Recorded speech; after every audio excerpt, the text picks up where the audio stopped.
And let's get started. The first one is personal development. Now, in illustrating personal development, Mr. Schoaf, my teacher, started with money.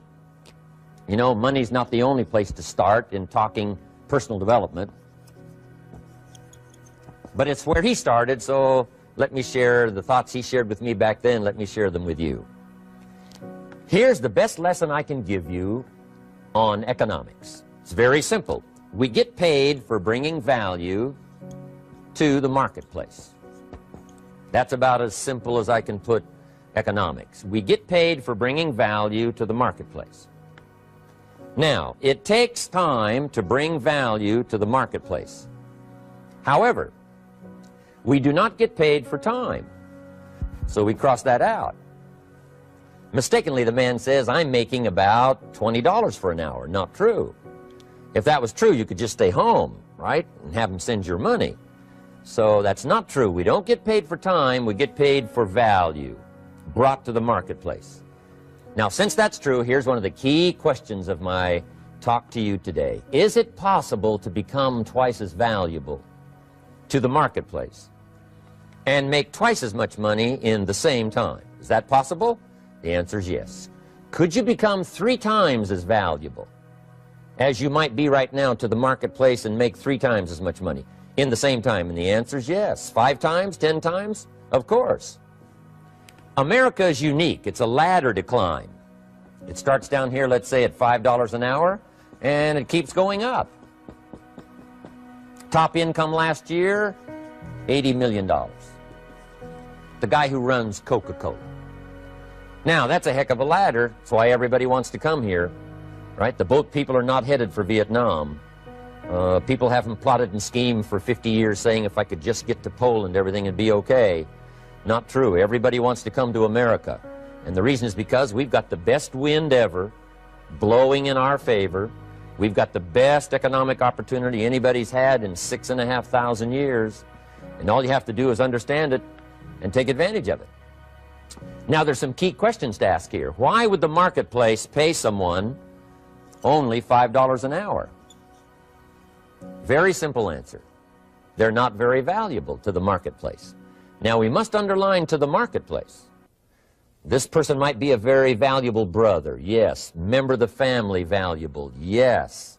Valuable member of the church, of course. Valuable citizen of the country, yes. Valuable in the sight of God, no doubt. We're all of equal value in the sight of God.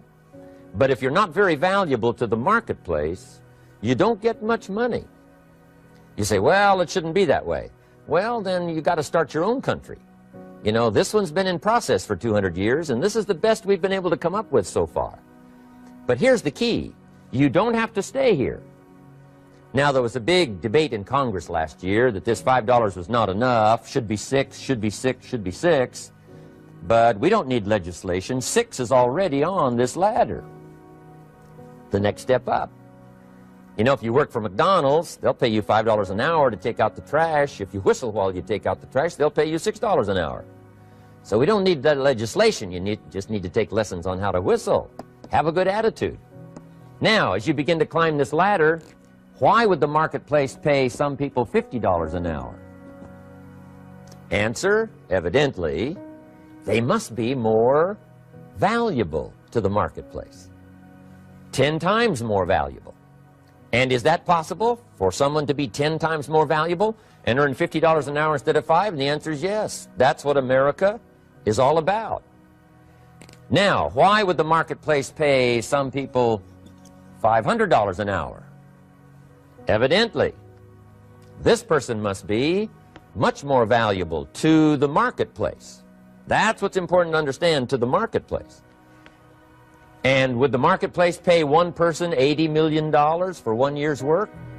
And the answer is, of course. If you helped a company make $1 billion, would they pay you $80 million? I'm telling you, it is possible. And that's why America is so exciting. That's why this financial ladder is so exciting. It's possible for all of this to come true for all of you, no matter where you start. As a student in school, just getting started out there in the workplace, This is all possible for you. Now, Mr. Schoaf gave me the clue on how to climb this ladder as high as I wanted to climb. Now, we're talking primarily economics here. There's a lot of other ways to become valuable to your family, valuable to your friends, valuable to the community, valuable to the team, right? Valuable to the team effort, valuable to the concert. But here's what he said to me. In climbing this ladder economically, all you have to do is work harder on yourself than you do on your job. Once I heard that, it made sense to me. I kept hoping that everything else would change around me, found out that if I went to work on myself, worked on my skills, worked on my language, if I became better than I was each year, if I grew in skills and language and vocabulary and competence, then I would become attractive to the marketplace. Not very long ago, a company called me and said, Mr. Rohn, we're expanding internationally. We'd like to have a bit of your expertise to help us. Would you give us a bit of your time? We'll add some millions to your fortune. And I said, okay. And I thought later, isn't that interesting? They would call me. Then my second thought was, of course they'd call me. Who else would they call? I can get the job done. Now, what a contrast for me, farm boy from Idaho, raised in obscurity, parents of modest means, broke when I was 25. How come I would get a telephone call and someone offer me a lot of money to help them in expanding around the world? Simple answer, evidently. Something happened to me between age 25 and where I am today. And I can tell you where it all started. From my teacher, Mr. Schoaf, who said to me, we don't have to change what's going on out there. That's the wind that's blowing. All we have to do is change what's going on in here. And now there's several ways to do that on personal development. And let me give you those ways. Here's the first one. We must learn from personal experience. Pretty simple. Learn from what happens to you. Take a look back over the last few months. Did you make some mistakes? How could you correct those for the future? Take a look back over the last year. Have you done it right or done it wrong? Let's correct it for the next year. Learn from your personal experience. Mr. Schoaf asked me when I first met him, he said, Mr. Rohn, how are you doing? You've been out there now 6 years. And I said, I'm not doing very well. He said, I suggest you not do that anymore. What a simple, swift analysis to my situation. He said, if you keep doing it, the next 6 years will be like the last 6. You don't want that to happen. Let's make the changes. So learn from your personal experience. Now here's number 2, why I came to share this video experience with you today. And that, I call it OPE, other people's experiences. That's me, other people. That's your teacher, other people. That's your friends and colleagues, other people. The people you meet that can pass along to you their experiences, what's happened to them, the mistakes they made, how they corrected them, how they changed their health and changed their bank account and changed their income and changed their future. That's it, other people. Now there's 2 kinds of people to learn from. One is failures. It's too bad failures don't give seminars, right? That would be valuable. Bring your notebook, have them tell you how they lost it all and threw it all away, threw their health away and threw their friendships away and things didn't work out well. That would be valuable. But now then we must also learn from positive, people that have done well. They've got the health, and so we ask them, how did you become so healthy? They've got the skills, so we ask them, how did you become this skillful? They've got the income, so we ask them, how did you get here in such a short period of time? So now here's what's important in personal development. In learning from other people, we learn, number 1, by observation. We learn what we see. We watch people that are successful in what they do. In sports, we watch their disciplines. In business, we watch their disciplines. By observation, what we can see. The reason I created this video was something that you could see someone's experiences translated for you. Second, we learn by what we hear. I've got some of my lectures on cassette tapes, so you know you can take them with you wherever you go and learn by listening. Turn your car into a mobile classroom and listen. And then listen to the sermon on Sunday morning. Listen to the lectures. Listen to the teacher. Listen to someone who's got something good to say.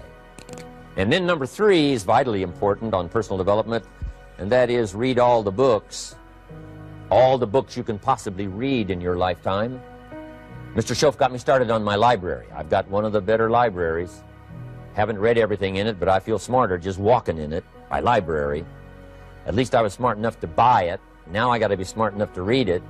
And then, of course, I got to be smart enough to decide what's valuable and then do it. But this one is very important. Become a good reader. Some books that helped change my life. Mr. Schoaf recommended, of course, the Bible. And my parents made sure I was a pretty good scholar by the time I was 18. That's been so beneficial for me, drawing from those illustrations, reading about those stories, people who made it and people who didn't make it, and what the difference was. And then other books that helped to really change my life. One called Think and Grow Rich by Napoleon Hill. And then a book that helped me become financially independent by the time I was 31. And that book is called The Richest Man in Babylon by George Clason. And I'm going to share a little bit of that book with you when I get to financial independence today, our 3rd subject. But I started reading the books, attending the classes, making sure that I got in front of people that had something good to say. And then I started keeping a journal. One of the major things my teacher taught me was to keep a journal. He said, don't trust your memory. If you hear something good, just make a little note and write it down. Now, at first I took, notes on pieces of paper and torn off corners and backs of old envelopes. And it didn't serve me well, thrown in a drawer. Then I learned to keep a journal, a bound copy of all my notes. So I would suggest you do the same. Things that impress you, a poem that impresses you. When you attend a class, some of the ideas that impressed you, jot them down. You read something in a magazine, right? Some ideas. Take those out, put them in your journal. Keep a good journal the rest of your life. This will serve you well. My journals make up a significant portion of my own library. And if you saw my library and saw my journals, I tell you what you'd have to say. This is the library, and these are the journals of a very serious student. No wonder Mr. Rohn is invited to lecture and speak on his experiences around the world. So I want the same thing to happen to you. Value captured that you can resort to later, go back over it and review it, and let it become valuable to you. So that's my first subject, personal development. Work harder on yourself than you do on your job. Develop the skills, learn the lessons, take the classes, absorb all that is being taught to you these days. And then later on, of course, you can sort it out, what's valuable to you and how to refine it for your business and for your life and for your future. But the main thing is to get it and start this process of personal change, personal development. And let me say it one more time. If you will change, everything will change for you. You'll never be the same. You'll keep growing.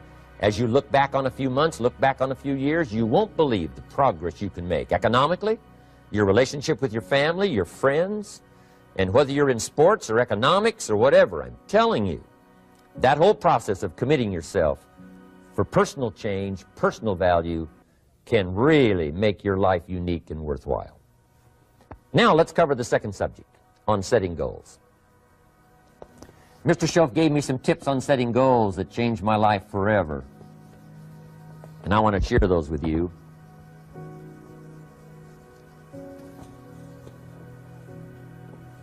So let's talk about setting goals, and I also want to tie it to personal development. And you'll see how I'm going to do it as I progress here. Setting goals. We need to take a look into the future. There are 4 things to consider in terms of attitude. One is how you feel about the past. Best advice I can give you on that is treat the past as a school. Let it teach you the mistakes you've made, the things that went wrong, the things that didn't work. Don't use the past as a burden to carry, and don't use the past as a club to beat yourself to death. Past losses, past failures, past mistakes. But let the past be a school. Tough school maybe. We've all been through some tough stuff. So if you feel good about the past, draw from it for experience and let it teach you. Then next is how you feel about the future. We've got to have the future well designed. The future is called the promise. And here's what we teach in our leadership series. The promise of the future can be an awesome force for your own future. The promise of the future, designing the future. There's two ways to face the future. One is with apprehension, and the other is with anticipation. I promise you, in my travels around the world, most people face the future with apprehension. And here's why. They don't have it well designed. They've sort of left that up to someone else to fix. But here's the best way to face the future, with anticipation. And you can face the future with anticipation if the future is clear, if the future is well designed. And I would like to have you consider some thoughts with me that help me to really change my future by giving it some thought and some consideration. And here it is. In setting goals, it's very simple. Number one, decide what you want. You just take a little time. You sit down and say, what do I want? What kind of skills do I want? What kind of income do I want for the future? What would I like? Where would I like to go? Places I'd like to visit. Habits I'd like to acquire. Skills I'd like to have. You just take a little time to think about what you want. Economics, friendships, people you'd like to meet, places you'd like to go. You just take some time. And then I suggest, when you've thought about what you want for the future, make a list. Just jot it all down. It's really a very simple process. And then here's number three. Keep all the old lists. I'm telling you, this served me so well, keeping my old list of goals. I look back now 10, 20 years ago at goals I set, lists I made, and I smile now because here's what I thought was so important, 20 years ago. Now some of those things aren't even on my list. I've got a new list. I've grown, I've changed, I've matured. But I give you that advice. Decide what you want. Number two, write it down. Number three, keep the old lists. And then here's number four. When you get something that's on one of these lists, check it off. Part of the fun of having a list is checking it off. And then if you can add some drama to checking it off, see, that's what really helps. I set a goal to go to Spain many, many years ago. And when I finally made my first trip to Spain, I had that journal with me that had that list in it. And while I had my journal on my lap, waiting for the wheels to touch down in Madrid, I waited until the wheels touched the runway, and I checked it off. Just adding a little drama. So, part of the fun of having a list is checking it off. Now, here's what's important about the lists and designing your future. If the future gets clear, the price gets easier. Because you got to remember, for every promise, there's a price to pay. Everybody's got to pay the price. Everybody's got to do the deal. Everybody's got to do the disciplines. Everybody has to pay. But here's what I've discovered. If the promise is clear and powerful, the price is easy to pay. The price is some classes. The price is a few books. The price is a few disciplines. The price is finding something that'll make your life better, make you grow, make you change, make you develop. So the first part of the key is to design the promise. Then, what is the price to pay? I'm telling you, the price will be easy. Anybody in my audience can pay it, no matter where you are, where you come from. Color doesn't matter, religion doesn't matter, where you grew up doesn't matter, circumstances don't matter. I'm telling you, if you'll make the promise of the future clear for yourself, the things you want, the places you want to go, the things you want to have, the person you want to become, the skills you want, the homes you want, the future you want, the friends you want, all of the values of life that you could possibly want. If you'll make that clear, make those lists, and be serious about it, I promise you it's an easy price to pay. Anybody can pay it. And the best advice I can give you is, if I can do it, you can do it. Farm boy from Idaho, raised in obscurity, I changed my life, turned it upside down, turned it all around, found economics, found future, found promise, and if I can do it, you can do it. So, start setting your goals and see if you can't get a better excitement going for the things you want to accomplish for the future. Now here's my third subject, and that's called financial independence. Oh, by the way, before I get to financial independence, let me cover one more point. One of the major reasons for setting goals is for what they make of you in achieving them. My teacher advised me when I first got started at age 25, he said, Jim, why don't you set a goal to become a millionaire? He said, it's got a nice ring to it. you know, enough zeros to impress your accountant. And he said, I'm here to help you. You're only 25 years old. You've been to 1 year of college. You've got a beautiful family, every reason to do it. Why don't you set a goal to become a millionaire? And he said, here's why. And I thought, he doesn't need to teach me why. Wouldn't it be nice to have $1 million? He said, no, then you'll miss it. He said, here's why. For what it will make of you to achieve it. I'm telling you, that statement changed my life. Set the kind of goals that will make something of you to achieve them. He said, now, once you become a millionaire, what's important is not the money. I thought, that's kind of strange teaching. He said, honest, it isn't important. He said, you could just give the money away. Now, I did better than that. I lost it all. By the time I was 31, I was a millionaire. By the time I was 33, I was broke. And I'll tell you a little bit about that story later. But when I lost all my money, guess what? I found out Mr. Schoaf was right. What was valuable was not the money. What was valuable was what I became to earn the money. The skills I had, the knowledge I had about the marketplace, the values that I had going for me. They were more valuable than the money. And here's an important statement to remember. It's not what you get that makes you valuable. It's what you become. So part of the key here is to set the kind of goals that will make something of you. Don't set them too low so that you don't have to grow and you don't have to read and you don't have to try and you don't have to stretch. Don't set them too low. And then don't sell out. Don't go for something that's going to cost you your virtue or cost you your values or sell out your principles. There's a good middle road here to follow. Goals that will inspire, goals that will help you grow, change, develop, and become better than you are. Okay, now let's talk about financial independence. How to become rich by 40, 35 if you're extra bright, much sooner if you find an opportunity like I did. Let me show you how I did it. Financial independence. First of all,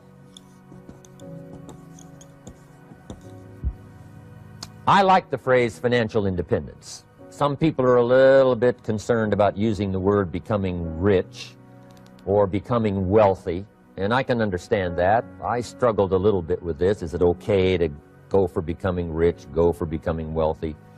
And maybe that's a bit too strong a word or strong a term. So here's what I've come up with that I think is comfortable for me, and that is how to become financially independent. I think it's every person's heritage here, especially in America, to become financially independent. Now, let me give you my definition of financial independence. Financial independence is the ability to live from the income of your own personal resources. Financial independence. Now, it depends on how you want to live. If you need $2,000, $3,000 a month, if you need $4,000 or $5,000 a month, if you need $10,000 a month, some people may need, you know, $100,000 a month. But whatever you would need to live, and you could earn that living from the income of your own personal resources, that's what I call financial freedom, financial independence. And let me show you how to acquire it. If you start at age 15, between ages 15 and 35 is 20 years. And in my personal opinion, based on my own studies and my own experience, 20 years, in my opinion, is enough time to become financially independent. If you're not, you don't live in the wrong country. Probably what's happened is you have the wrong plan. And it's easy to be a nice person with the wrong plan. I found that when I was 25 years old. I was broke at age 25, and I was a nice guy. You would have liked me. But I'm telling you, my plans up until then, especially my financial plan, left me broke. I totally changed it the next 6 years, and I became financially independent. So I know what I'm talking about. It is possible in a reasonable amount of time, 15 to 35, whatever, 20 years' time, enough time. You can do it in a much shorter period of time, like I did if you want to, but this is a reasonable enough time. But here's number one. First of all, you got to have the right philosophy. Philosophy is our ability to gather knowledge and sort through it and decide what's valuable. To develop a philosophy about life, a philosophy about our health, a philosophy about our family relationships, a philosophy about economics. And if you develop the right philosophy, that's what helps to set this sail so that in 6 years it takes you where you want to go, instead of winding up like I did that first 6 years of my economics, broke, no money, empty bank account. The right philosophy. Now let me give you a couple of philosophies to consider. Here's the first one. It's called the philosophy of the poor. And here it is. Poor people usually spend their money and invest what's left. That's the philosophy of the poor. Now here's the philosophy of the rich. Rich people invest their money and spend what's left. And here's the startling answer. It really doesn't matter what the amount is. What's most important is not the amount. What's really important is the philosophy. So I would ask you to adopt this philosophy of spending after you have invested. Invest first, then spend. And I've got a little formula that I'm going to share with you. Now, what should a child do with $1? I mean, there's a lot of debate going on, I'm sure, across the country on what a child should do with $1. Here's one opinion. It's only a child and it's only $1. What difference does it make? Well, in my opinion, it makes all the difference in the world. A person's economic future starts with a child with $1. Somebody says, oh, no, you're only young once. Let him spend it all. Well, when would you hope that would stop? Somebody says, well, wait till he's 50 and broke like me, and, and then he'll learn. Well, no, we don't want to wait that long. If I would have known earlier than age 25, I would have changed. In high school, if they would have had classes called Wealth 1, Wealth 2, I'd have taken both classes. I would not have waited until age 25. So, the earlier the better. So, what should a child do with $1? Here's the simple premise to begin with. Don't spend it all. And if a child wants to spend the whole dollar, you got to say, hey, don't spend it all. Don't spend it all. They'll say, why not? It's my dollar. I earned it. You say, I know you earned it, but don't spend it all. They'll still say, why not? Say, let me show you why not.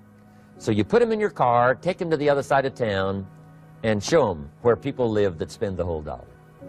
Just drive them around. Kids learn best by visual. Just drive around and say, would you like to live here? Kid says, no. Would you like to live like these people live? Kid says, no, no. Then you can't spend the whole dollar. So, kids will get the message. So, take them to the other side of town, show them around, unless you already live there, and then just show them around. Anyway, don't spend the whole dollar. Now, let me give you my best view of what to do with $1. And I promise you, if you started at age 15, now if you're over 15, right, you've still got plenty of time. You still got 20 years. If you're 30, you still got 20 years. I mean, you still got plenty of time to start what I'm about to share with you. What to do with $1. Here's my first bit of advice. Never spend more than 70 cents. Never spend more than 70 cents. Now, you got to pick some number, and the number you pick is going to be determined by your philosophy. It's going to be determined by what you've been taught or your experience teaching yourself. When I first met my teacher, Mr. Schoaf, I was at about 110% of each dollar. I'm down at budget finance, hawking my furniture in my car one more time. And then I learned a whole better formula for financial independence. Number one, don't spend more than 70 cents. Now, kids say to me, well, okay, what do I do with the other 30 cents? And here's what I teach them. 10 cents for charity. Charity or church, or helping people that can't help themselves. 10 cents to support worthy projects. Projects that you feel good about. 10 cents out of every dollar. It's called being generous with part of what you've taken out of society. Now, in my opinion, nothing teaches us character better than generosity. No class, no teacher, no book teaches character better than generosity. And the best time to start is when the amounts are small. And I know if kids learn these lessons well, they'll give a dime out of $1, help people that can't help themselves, support worthy projects. Or if you belong to a church, they teach tithe, piece of. That's very important. Now, because when the amounts get larger, sometimes it's a little more difficult. Giving 100,000 out of $1 million, someone says, oh, if I had $1 million, I'd give 100,000. I'm not sure. That's a lot of money. So the time to start is when the amounts are small. 10 cents out of the dollar. Okay, next 10 cents I call active capital. Active capital means do something to make a profit. Active capital. Set aside a portion of your income. Wages are okay, but I'm telling you, wages will make you a living. Profits will make you a fortune. So set aside part of your income as capital, called active capital. Any kind of project you can possibly think of, you can possibly come up with. I'm going to write a new book, I think, for kids. I think the title is going to be, Of Course Kids Should Pay Taxes. It's kind of an interesting title. In California, kids do pay taxes. When a child walks into 7-Eleven, buys something that costs $1, the proprietor says, give me 7 more pennies. And the child says, hey, what's these 7 pennies for? And the proprietor says, that's the taxes. Kid says, well, hey, I'm only 8 years old. Proprietor says, congratulations, you're my youngest taxpayer. Give me the money. So in California, where I live, kids do pay taxes. Big question is, should they? And my book will answer that question. Of course, kids should pay taxes. Nothing is for free. If you want to ride your bicycle on the sidewalk instead of in the mud, you got to pay the 7 pennies. Nothing is free, so we all have to pay. So, 10 cents out of your living, out of the money you earn, set aside for capital. Capital to try your best to show a profit. And in my book, it's going to be all kinds of ways kids can make money, right? 2 bicycles, one to ride and one to rent. I mean, you know, it doesn't take long to figure out some enterprise that'll start making a profit. Then you must jot this down if you're taking notes. Profits are better than wages. 1, you can't usually start wages until you're about 16, 15, 16, but you can make a profit long before you're eligible to start earning wages. And then there's no limit to profits, and they can double and triple and quadruple. You know, there's no limit. It's incredible how fast profits can grow. So profits are better than wages. Wages make you a living, profits make you a fortune. Now, the third 10 cents is vitally important. I call it passive capital. Capital you let somebody else use. A financial institution, stocks and bonds, mutual funds, whatever.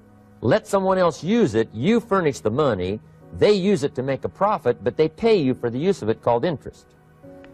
And here's one of the things that'll make you financially independent fairly quickly, and that's called compound interest. And this is how you get it. Letting someone else use a portion of your money, your substance. They show the profit, they pay you interest. And this passive capital, I'm telling you, over a sustained period of time, if you'll develop this little 10, 10, 10, and 70, especially starting at age 15, I'm telling you, by the time you're 35, you will be financially independent. You'll have the ability to live from the income of your own resources. And then one more point on passive capital. There's a Bible philosophy. I'm an amateur on the Bible. But there's a Bible philosophy that teaches the borrower is servant to the lender. And if you want to be in a powerful position as you grow older, finally when you become mature, maybe have your own business, things have worked out for you for the future, the position you always want to be in is the power position, and that's called the lender. The lender is the power position. So if kids learn early enough, and then you ask them what they'd like to be when they grow up, I'm telling you, once they understand, they'll say, well, one of the things I want to be is one of those lenders. That's the power position, not the spender. No, you'll be pitied the rest of your life if you just become a spender. You got to become a lender. And I think this is the one formulas to follow. 10 cents out of every dollar. Let someone else use it. Be the lender, power position. Then try to show a profit. Can't we teach our children how to take $1, search the neighborhood, find a broken wagon, pay $1 for it, bring it home, you know, clean it up, sand it until it's clean, paint it red till it shines, straighten out the wheels till they're true, take it back to the neighborhood, sell it for $5? Anybody can do that. Now, does the child deserve $4 profit? And the answer is yes. Society now has a mended wagon. And that's what America's all about. Finding something, touching it, making it better, making a profit, taking part of your resources, helping people who can't help themselves. Let someone else use it to make a profit. Some projects require more capital than one person has. Exciting. and then let them pay you for the use of it? America's had this philosophy now all these years. Communism has taught all these years capital belongs in the hands of the state, not in the hands of the people. We've been teaching all these years capital belongs in the hands of the people, not in the hands of the state.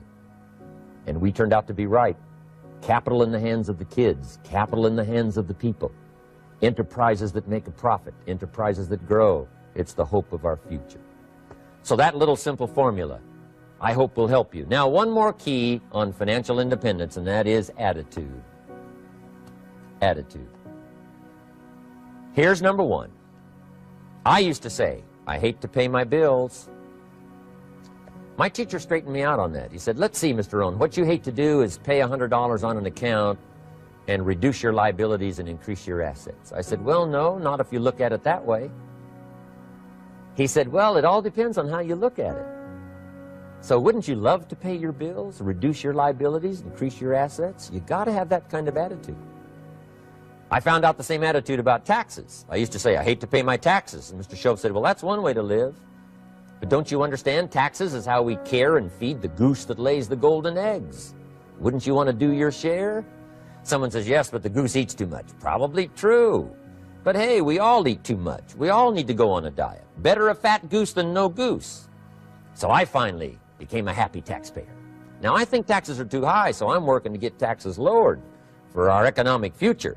But then whatever they turn out to be, I gladly pay and do my part, because that's what makes the whole system run, each of us doing our part. Now, I want these three subjects to be valuable for you. I want them to have meaning for you. I want you someday to be financially independent. I want you to have the personal development so that you feel good about yourself.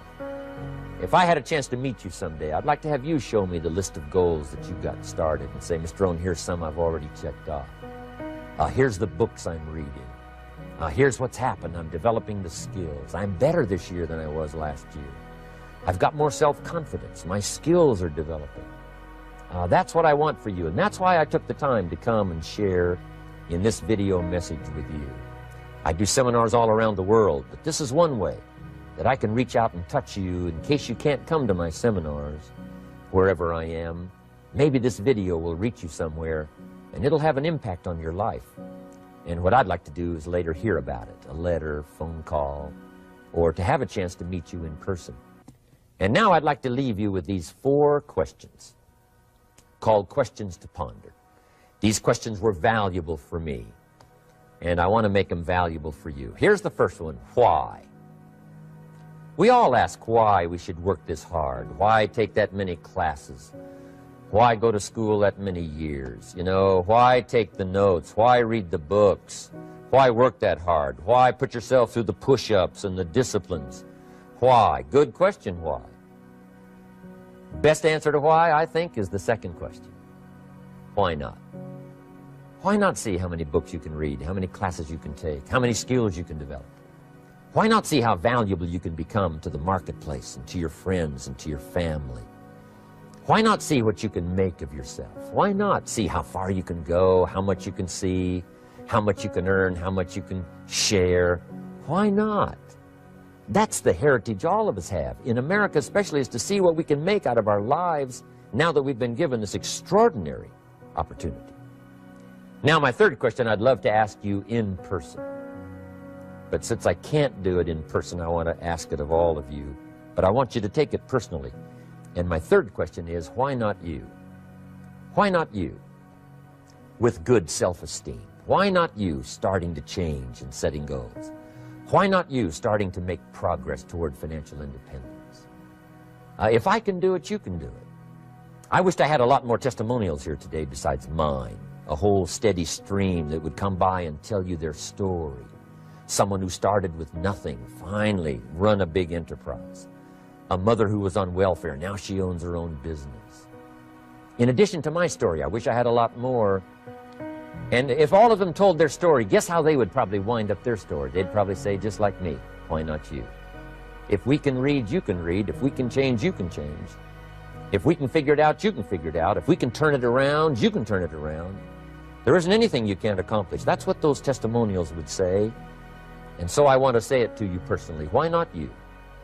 You've got the brains, you've got the stamina, you've got the vitality, you've got the interest, you've got your life ahead of you, you've got the future. You can do it. If anybody can do it, you can do it. If one of us can do it, hey, we all can do it. And now here's my last question. Why not now? This is a good time as the 20th century starts to wind down, a few more years as we get ready for century 21. What a good time to set your goals, work on yourself, work on your skills. What a good time to get it together. What a good time to start this process. Personal development, growing, changing, developing, having a good plan for your money and for your life and for your future. Why not now? And I hope I have a chance to see you one of these days and share with you the experience, the reaction, the response you might have had from my message today. And until I get a chance to see you on this side of the world or the other side of the world, in some school or some seminar, or maybe I'll come and speak for a company that you work for someday, I hope I get a chance to meet you. Until then, I wish you the best. I want all that I've gotten to be yours and much, much more. God bless. Goodbye.